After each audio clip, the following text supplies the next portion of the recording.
Okay, so on Monday we took a look at movie posters and started looking at the codes of movie posters. We've already determined the conventions, having an image on the poster, having the title of the poster, a tagline, the billing block.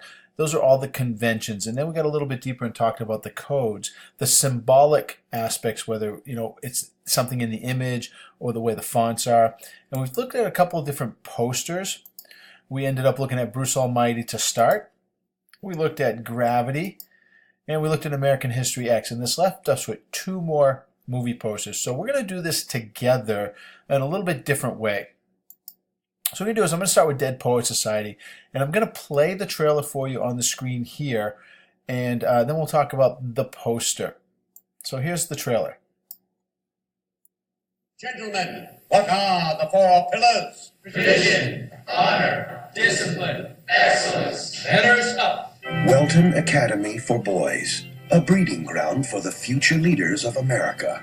An institution dedicated to achievement, virtue, and conformity. A school whose rigid standards are upheld by every single teacher, except one. Come on, Mr. Overstreet, you twerp. Mr. Anderson, are you a man or an amoeba? Language was developed for one endeavor, and that is to communicate. no.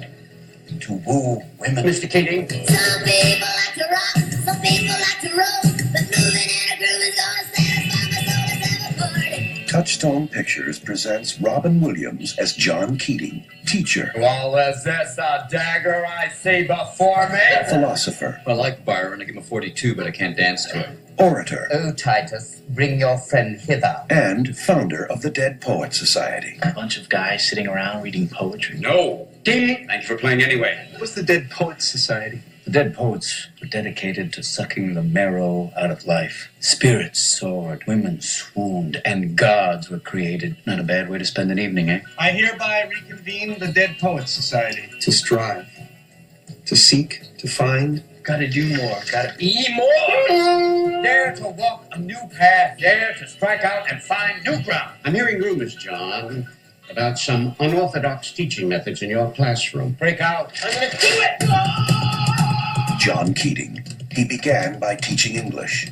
Now he's changing lives. I got the part! Tear up the entire introduction. Who put you up to it? Was it this new man, this, Mr. Keating? Are we just playing around out here? Or do we mean what we say? Tradition, honor, discipline. Rip! Shred the tear! This is Dead Poet Society. I want names. This is a battle, a war, and the casualties could be your hearts and souls. For the first time in my whole life, I know what I want to do. Medicine, law, business, engineering. These are noble pursuits. Poetry, romance, love. These are what we stay alive for. It's beautiful. Sit down, Mr. Anderson. Sit down! What the hell is going on here? Seize the day. Touchstone Pictures presents Robin Williams as John Keating. He was the inspiration that made their lives extraordinary. Dead Poets Society. All right, so once you view the movie trailer, you have some sort of idea about the context of the movie, what it's really about. And so we can go back into the movie poster, and the first thing I notice is that it looks like a book, which makes sense because it is about poetry, and poetries are found in books. So that's, you get this idea, but I look at the colors and I see reds and I see oranges, and we'll talk about this image first, all right? And very easy, you can tell that these boys are celebrating Mr. Keating, as you know from the movie trailer. But we ask ourselves, why are their sweaters red? And perhaps their sweaters are red because red can symbolize power. And Mr. Keating gives the boys power in their schooling. So there's a good analysis for this. It looks like we have the color orange back here, and I guarantee in the movie that the background wasn't orange. So why did the art director do this for the movie poster? Well, perhaps orange means this idea of adventure, this idea of this freedom of adventure. I would buy that. I look at the text. Everything's in capitals. It's a very serious font, so I know it's not going to be a comedy. It's a thin font. It's all capital letters, so it's going to be a dramatic piece. It's also red. Again, this idea of power perhaps, but the one thing I do notice about it is the fact that Dead Poet Society is surrounded by a box. So why? Well, you can make a couple arguments. Perhaps Dead Poets Society, because it is a secret society and it's got members, that you have to be part of the group in order to be a member of this Dead Poets Society. A second argument you can make that I've had made to me by students is that these students are confined by their school. They go to a very rigid school, and they can't break the rules because teachers will get mad at them and parents will get mad at them. So perhaps they are confined, and so these members of the Dead Poets are confined. And Mr. Keating is the one that sets them free, gives them power to be set free. All right, so let's go to the next one. And the next movie is Pan's Labyrinth, which is actually a Spanish film. The whole thing is in subtitles, and I like this because I do like mythology, fairy tales, especially the old original ones, which were meant to be very dark. And that's what this one is. So let's take a look at the movie trailer before we analyze the poster.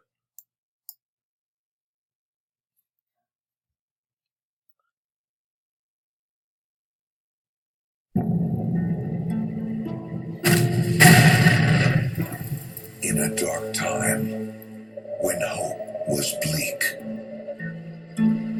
there lived a young girl whose only escape was in a legend that wanted her back.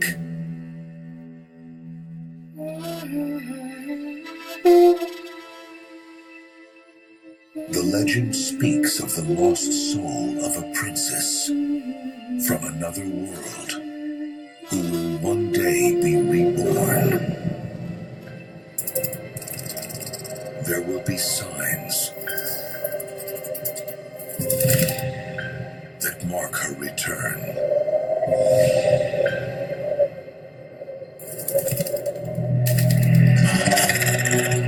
There will be secrets that reveal her destiny. There will be a journey that will make you believe.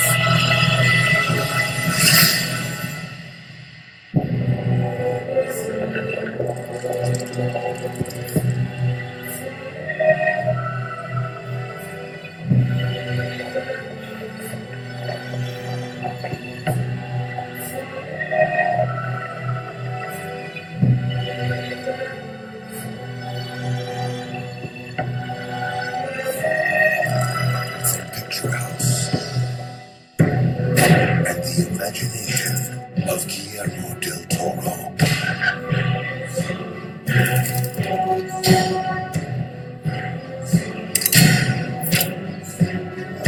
In darkness, there can be light. In misery, there can be beauty. In death, there can be life.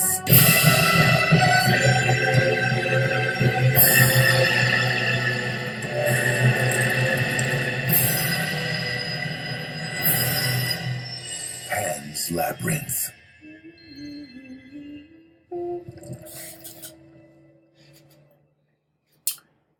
Okay, so there's the movie trailer for Pan's Labyrinth. Now, when we look at the movie poster, we'll start with the font. I see this font that is actually growing from part of the trees, and it looks like a very like a fantasy type font.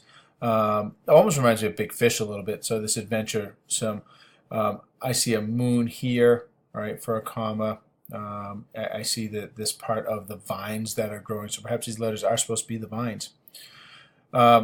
We can look at the images. So again, very serious, fantastical font, almost like an adventure.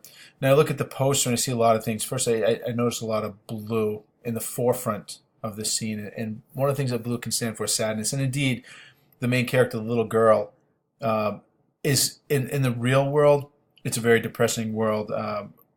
She's, her father is very abusive. Her mother's just in a bad relationship, and she actually seeks this other world that helps her escape. And we see this other world in here. It's very bright, and usually the idea of brightness is good. And here's the passageway right here, and the other side is that good part. So this is the reality, the blue in the forefront, and in the background we have the light. It can also represent death, as was put in here, because indeed, if you haven't seen the movie, you probably won't. But at the end of the movie, the little girl does die, and when she dies, she becomes part of this fantastical world over here. We also have the moon, and a moon does represent change. You know, we see this with werewolves, like the moon will change them, and we see the moon up here. And indeed, this world does change who she is her whole life. You get the stone wall, some old archaic ruins, because it is a fairy tale old book. We have this idea of a pan, all right, and a pan is a guide, and we see it here, but we also see it with these trees right here. And the trees can be like the pan's horns, or it can be monstrous, because we never know if pan is good or bad. But if you look, this could be the arms reaching for the little girl, perhaps. You know, in this dead tree. So if you make that argument, perhaps this isn't a good thing. So there's the movie poster for Pan's Labyrinth. So what I'd like you to do now is I would like you to take a look at your own movie poster, and you can use the computers to pull it up. And you can actually use any version of the movie poster as long as it's an official movie poster and not something created by a fan. And what I'd like to do is I'd like you to take notes at some of the codes that you notice on it. Again, look at the font. So what does the title look like? What does the title say? What does the font make you think of? Think about the colors that might be on the font, the spacing, the style of the text. What does it say about your movie? And then look at the image and look at any symbolism that goes on. You got to go beyond the obvious of stating what's going on in the scene. You got to look for the symbolism. You know, what colors are associated with them. That's a big one. Any other symbols you might notice, you know, from that symbolism activity. So I want you to take a look at that. You can take notes, and then on Friday, be prepared to discuss those with me as we begin the second part of our cinema project. So I will see you on Friday.